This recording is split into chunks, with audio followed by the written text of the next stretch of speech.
everyone, welcome to Liz Collin Reports. On the podcast, we are happy to have Robert Cahaly, Chief Pollster and Strategist with the Trafalgar Group, in studio today to break down brand new poll results. I think we can say they're making waves in Minnesota already, but Robert, thanks so much for being in studio with me.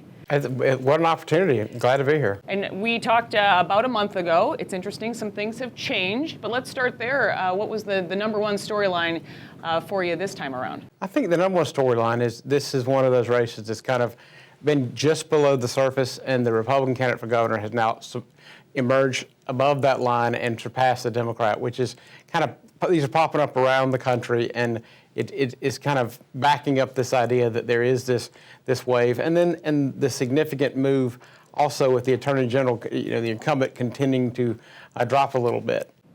Just getting to that graphic reflecting the governor's race, Scott Jensen is now leading in your poll over Governor Tim Walz by less than a point, still within that 2.9% margin of error. But last time we had Governor Walz leading by 2.7%. Anytime you see an incumbent under 50, which he was last time, you realize that there's a certain degree of the people who have decided they're not for the incumbent. It's just a matter of, do they end up with the main challenger, or, as your ballot is, with quite a few other choices. And so it's a matter of whether that opposition consolidates or stays divided. And with the race for Attorney General, Jim Schultz leading the current AG by 5 points, widening that lead, as you said. And I know we talked about last time that, the current Attorney General kind of being the poster child, if you will, you said, for this defund the police movement. And you think that sentiment has continued? I think Ellison's got a combination of things working against him. That and some of the previous allegations that he barely escaped in a very favorable year for him last time. It's kind of a deadly combination for him. And with this, you're seeing attorney generals kind of paying the price in a lot of states for these issues. And so it doesn't surprise me that the combination of those two problems are certainly lowering him and keeping that race at a distance. And just transferring that to the kind of number one, number two issues on the minds of Minnesota voters, and crime continues to be right up there. Absolutely. It's almost every state is the same, where you have the inflation and economy is ranking number one, and then crime is number two. And in some cases, crime is number one, like New York. Yeah, and for New York and Minnesota to have so much in common really does seem to say a lot this election year. Also, talking about these other state offices, I thought this was pretty interesting too. The state auditor, again, a race a lot of people probably never paid much attention to in Minnesota, but we have Ryan Wilson leading that race. Well, and from what I understand, just a brief cursory look at it, it looks like that's been an aggressive campaign. And, when you're campaigning for something people don't know a lot about and don't talk a lot about, sometimes just being the name somebody's heard of who and then associate that name with the office is quite a bump. And we have the race for Secretary of State, Kim Crockett, in that race behind the current Secretary of State, Steve Simon, by 2 points. This didn't change too much, just by 1 percentage point since the last time. Didn't appear to. And it looks like in that race that there's a level of Republican enthusiasm that is just not being extended to her yet. Some of those Republicans on the periphery, haven't bought into supporting her yet. Not to put you in the hot seat, but I guess that's why you are here. But do you think that Minnesota can pick up its first Republican statewide win since 2006? It seems to be from this polling that seems to be a very real possibility. I think there's a real possibility that Minnesota can pick up 3 statewide wins. And I've been talking a lot about how there's Republican voters that are very hard to measure this year because of some of what the Biden administration has said, that, kind of saying that the MAGA supporters are somehow a threat to the country. We found a lot of people who don't want to participate in polls now. They're very nervous, and we call them submerged voters. They're, at one time they would put a sign in their yard or bumper sticker on their car. Maybe they'd comment on social media and talk to their friends and take polls. They're doing none of that now, and they're virtually impossible to poll. And we do better than most at finding kind of hidden vote like that, and kind of silent. We're known for the shy Trump voter, but these people is different because they're not being talked to at all. So we can't measure it, but we expect the Republican turnout is going to be bigger than every poll, including this one, suggests. And you could have a four-way statewide. Well, you heard it here first. There you go. I'm also curious, the question, how do you feel Joe Biden is handling his job as president? The majority here strongly disapprove, 18% strongly disapprove in your poll. But this really seems to tie as gas remains high, groceries. He's not winning any support over, it seems, as time has gone on. Yeah, the feedback we get from the public is the things that they care about. They're safe communities. They care about their paychecks. They care about making sure that their dollar goes far enough. They can put gas in their car. They can take care of their children. The things they care about, the government doesn't seem to be looking out for. And the things they don't care about, pushing all kind of progressive agendas, seem to be what this administration has been about. And it frustrates people. And this is nationwide, but it's just that somehow the White House is completely out of sync with what the average person really wants.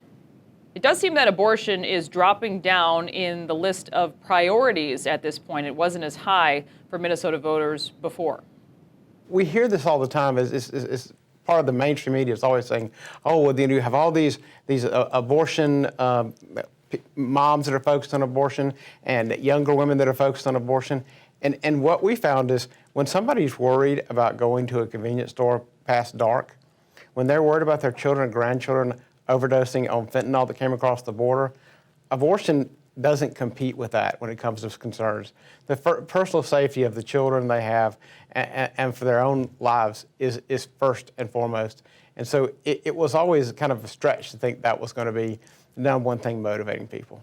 I want to go next to the party participation graphic because, again, I think that gets some of this purple we're talking about, but it does seem Democrats are willing to cross over. The independents seem to be going for the Republicans this time around. We're seeing that around the country, but I would, and you also notice that when you look at the crosstabs, that young people are going toward the Republican, and the very youngest crowd. But part of that is, it's not that these people are saying, "Oh, I want to be Republicans." It's like being in a casino and all night you've just been betting red and losing. And you say, "You know what, I'm just going to try betting black for a while because it's got to be better than what I'm getting." So I don't think these people are becoming Republicans. The Republicans haven't earned their votes. The Democrats have lost their votes. And the Republicans will have a chance to keep them if they don't take them for granted. I wasn't sure where we were going with the casino analogy, but wasn't sure at first. But let's go into your polling methodology again, because I think that is so interesting. We spoke about that last month. It is kind of unorthodox. That's what you're known for. But this isn't just online only. And I want to bring up the poll that got our attention this summer. This is when Governor Walz was winning by 18 points, according to a Survey USA KSTP poll. And it's sort of why we were like, let's partner with Trafalgar here, because we're just not seeing this, and you guys were able to bring out some much different numbers, and especially now. But you're using all kinds of different methods to reach potential voters. That's right. We're kind of known as a polling industry disruptor. They don't like us very much. Most of the mainstream media constantly, pollsters especially, constantly attack us. But it's fun when you get attacked from people whose error rate is much higher than yours. And over the last 3 cycles, we have the lowest error rate of any nationwide firm. We're proud of that. We do a few things different. In this day and age, for example, if you're a bank, you've seen the banks recognize that there's some people who still need to come inside for deposit, some who are comfortable with an ATM, some who don't mind calling on the phone, and then some who can do it all on the app. And the banks have built technology that embraces people at the technology level they're comfortable with and the human interface they're comfortable with. And so everybody's different, and the banks that have succeeded have done that well. Well, the polling industry has to do the same. And so everybody isn't comfortable with the give me a call at my house at 6 o'clock when I'm trying to fix dinner and picking up kids from school. Give me different ways to participate. So we have multiple collection methods, whether it's on the telephone, whether it's text, email, online methods. We don't believe in online panels. Everybody who is contacted by us is a voter and a registered voter who fits our model of who we think is going to turn out. The other thing is we don't believe in these long questionnaires. We found that's the biggest problem. When the first question you get when you call someone is, how long is this going to take? And if your answer is anything but, just a couple minutes, it's just 4 questions, just 6 questions, just 8, they're hanging up. And so these polls continue that's why I jokingly call them the Pony Express pollsters. They keep pushing their old method that just doesn't work anymore. And they keep trying to sell these 40 and 30 question polls, and they're junk science now because average people don't take them. And so they wonder how they get too many college-educated people and too many elites. Well, that's exactly why. And this social desirability bias that you're also talking to people about, hey, what do you think your neighbors think? And that was one of the tactics we've used. Social desirability bias is when somebody, if it's a phone call or a person-to-person interaction, they cater their answer not to what they really believe, but what will make them look good in the eyes of the person to ask for the question. So it's especially run into, certainly with door-to-door collection, and you run into it with live calls. And there are ways around that, and you use the neighbor device, which we used very effectively in the Trump election with Hillary, and we were able to ask the question, what do you think most of your neighbors think? It's a projection device that lets them say what they really think without being judged for it. And you were the only successful pollster to successfully predict that race in 2016. Absolutely. And so since then, we've had a few races that also fit that profile, like Governor DeSantis in Florida, where they had a social desirability bias going on there, and not in the Senate race. We're the only ones who got the governor's race right, and in the whole country, and the only ones who predicted that DeSantis will win by even larger margin than did Scott. So again, you think that 3, possibly 4 of these statewide races could go to the Republicans? I'd say an excellent chance of 2, okay, likely 3, and an outside chance of 4. You're saying there's a possibility. Well, thank you so much. Saying there's a chance. Saying there's a chance. That's right. Thank you so much for being here.